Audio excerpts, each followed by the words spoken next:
మా latest videos కోసం మా ఈ తెలుగు న్యూస్ ఛానల్ సబ్స్క్రైబ్ చేసి గంట సింబల్ యాక్టివేట్ చేసుకోండి. రేపు వచ్చే పంచమి మామూలుది కాదు. ఎందుకంటే ఈ పంచమినే రిషి పంచమి అంటారు. పైగా ఇది వినాయక చవితి తర్వాత రోజు వస్తుంది కనుక ఈరోజు కుక్క కనిపిస్తే ఈ పని చేయండి చాలు, మీ ఇంట డబ్బుల వర్షం కురుస్తుంది.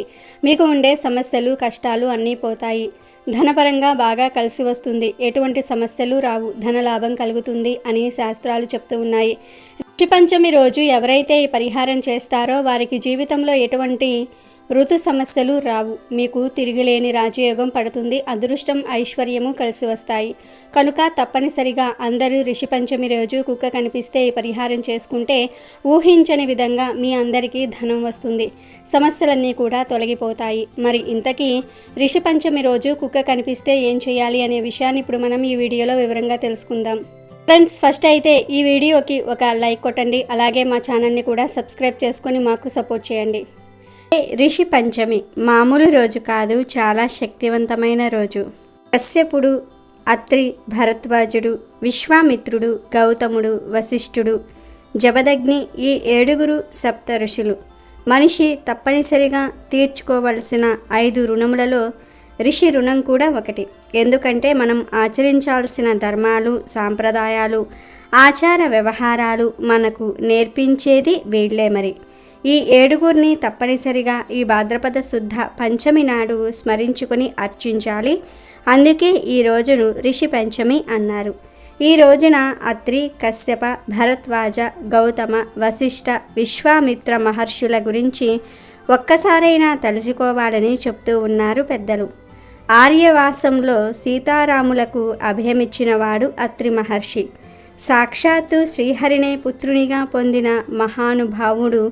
సీతారాములకు చిత్రకూటానికి దారి చూపినవాడు భరద్వాజుడు. తన భార్య అహల్య ద్వారా రామునికి తన తపఫలాన్ని అందింపజేసిన మహర్షి గౌతముడు. రాముని గురువు విశ్వామిత్రుడు, కులగురువు వశిష్ఠుడు. విష్ణువు అంశావతారమైన పరశురాముని కన్నా తండ్రి జమదగ్ని మహర్షి. దశావతారాల్లో ఒకడైన వామనుడి జనకుడు కశ్య మహర్షి. రిషి పంచమి నాడు రామాయణం చదివితే ఈ ఋషులందరినీ తలుచుకున్నట్లే. వ్రతాలన్నిటిలోనూ అత్యుత్తమమైనది ఏదో చెప్పమని ధర్మరాజు కోరినప్పుడు అందుకు సమాధానంగా శ్రీకృష్ణుడు చెప్పినదే రిషి పంచమి వ్రతం. నిజానికి ఈ పండుగ స్త్రీలకు సంబంధించినది. రిషి పంచమి వ్రతాన్ని భాద్రపద శుద్ధ పంచమి రోజున ఆచరించాలని భవిష్యోత్తర పురాణం తెలియజేస్తోంది. ఈ వ్రతాన్ని శ్రద్ధగా ఆచరిస్తే రజస్వల సమయంలో చేసిన దోషాలన్నీ కూడా పరిహారమవుతాయని బ్రహ్మదేవుడు సీతాశ్వరుడనే రాజుకు చెప్పాడని వ్రతకల్పం తెలియజేస్తుంది. స్త్రీ దోషాలకు పరిహారంగా జరుపుకునే రిషి పంచమి వ్రతాన్ని భాద్రపద మాసంలో శుక్లపక్షం పంచమి రోజున ఆచరించాలి.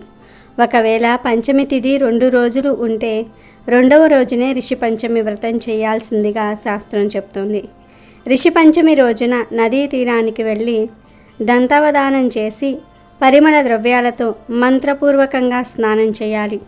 ఆ తర్వాత ఆ నదీ జలాన్ని తీర్థంగా తీసుకొని అక్కడ హోమం చేయాలి.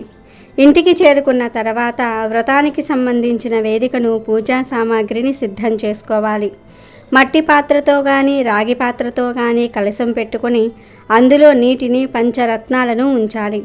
అష్టదళ పద్మం వేశాక సంకల్పం చెప్పుకోవాలి. గణపతిని పూజించి గంగా, యమున, కృష్ణ, తుంగభద్ర తదితర నదుల నామాలను, మహర్షుల నామాలను స్మరించుకోవాలి. సప్త ఋషులను, అరుంధతిని పూజించాలి. ఆ తర్వాత కథ చెప్పుకొని వాయన దానాలు ఇవ్వాలి. పూజ అయిన తర్వాత గేదె పెరుగు, వేయించిన శనగలు, తోటకూర తదితరాలను నైవేద్యం పెట్టి బంధుమిత్రులతో కలిసి భోజనం చేసి ముగించాలి. ఇలా 7 సంవత్సరాల పాటు క్రమం తప్పకుండా వ్రతాన్ని చేసుకుని ఆ తర్వాత ఉద్యాపన చెప్పుకోవాలి. వివాహమైన వారు గనుక ఈ వ్రతం చేస్తే భర్త నుంచి మంచి ప్రేమ, సుఖాన్ని పొందుతారు. అదే వితంతువులు చేస్తే వచ్చే జన్మలో ఆయుష్మంతుడైన భర్తను పొందుతారని వ్రతోత్సవం తెలియజేస్తోంది. అన్నట్టు భర్త ఉండగా ఒక్కసారైనా వ్రతం చేయని పక్షంలో భర్త పోయిన తర్వాత కూడా చేసే అధికారం లేదని శాస్త్రం చెప్తోంది. ఒకసారి ధర్మరాజు సర్వలోకమునకు గురువు అయిన సర్వేశ్వరుడు అయిన శ్రీకృష్ణుని చూసి ఓ దేవదేవ, అనేక వ్రతములను గూర్చి విన్నాను. వ్రతములలో ఉత్తమమైనది, అన్ని దోషములను పోగొట్టునది అయిన ఒక వ్రతము సెలవియండి అని అడుగగా, అప్పుడు శ్రీకృష్ణుడు, ఓ ధర్మరాజా, ఏ వ్రతం చేయుట చేత ప్రజలు నరకమును చూడరో, సర్వ దోషాల నుండి బయటపడతారో, పాపులను పోగొట్టునది అయిన రిషి పంచమి అను వ్రతం ఒకటి ఉన్నది. దానిని గూర్చిన పురాణ కథ ఒకటి ఉంది. ఆ కథను చెప్తాను, శ్రద్ధగా విను అని కృష్ణుడు ధర్మరాజుకు ఇలా చెప్పసాగాడు. పూర్వకాలంన విదర్భ దేశంలో ఉదంకుడు అనే ఒక బ్రాహ్మణుడు ఉండేవాడు. అతని భార్య పేరు సుశీల. ఈమె పతివ్రత. వీరికి సుభీషణుడు అను ఒక కొడుకు, ఒక కుమార్తె ఉన్నారు. ఇతని కొడుకు వేదాంగములను చదివెను. కూతురిని ఒక బ్రాహ్మణుడికి ఇచ్చి వివాహం చేసిరి. తరువాత ఆమె విధి వశముచే వైదవ్యము పొందెను. అలా ఆమె భర్త మరణించిన తర్వాత తన తండ్రి ఇంట్లోనే కాలము గడపసాగింది.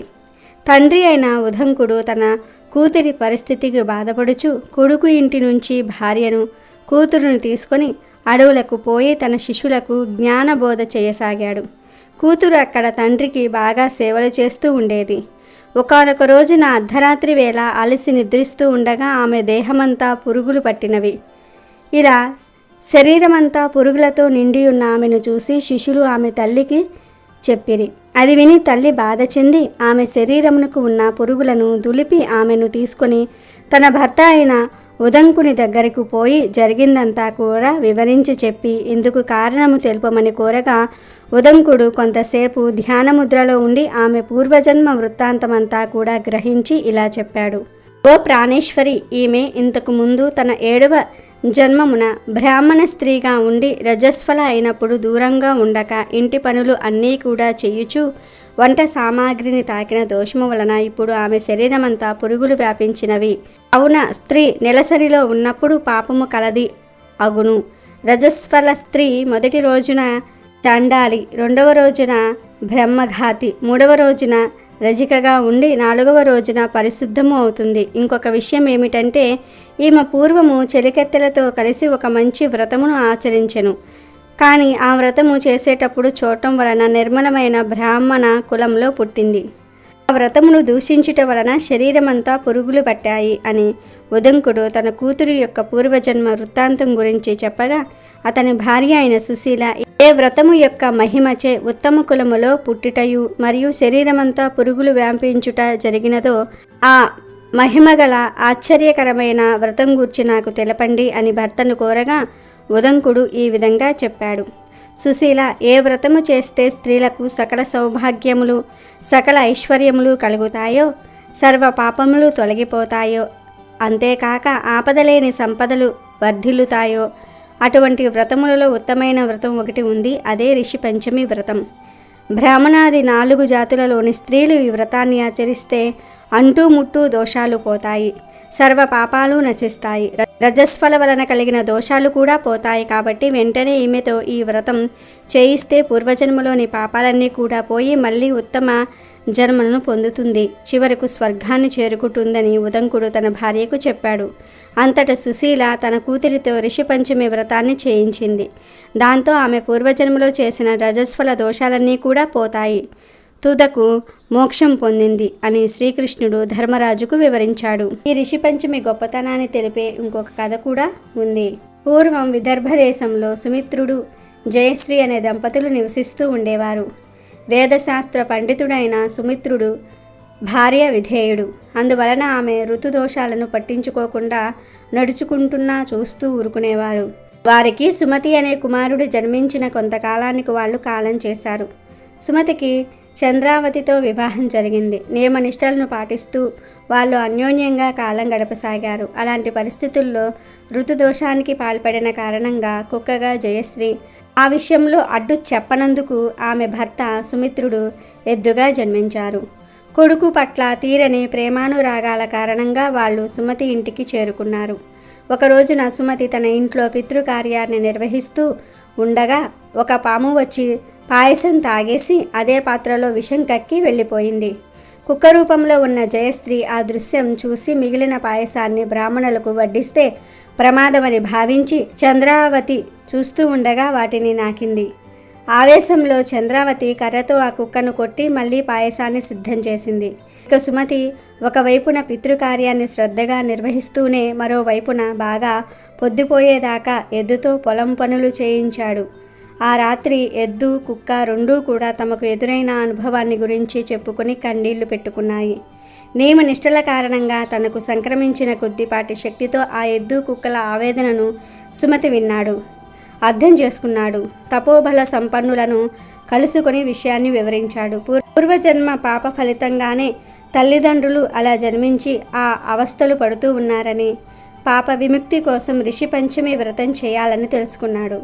భాద్రపద శుక్ల పంచమి నాడి ఋషి పంచమి వ్రతాన్ని చేశాడు.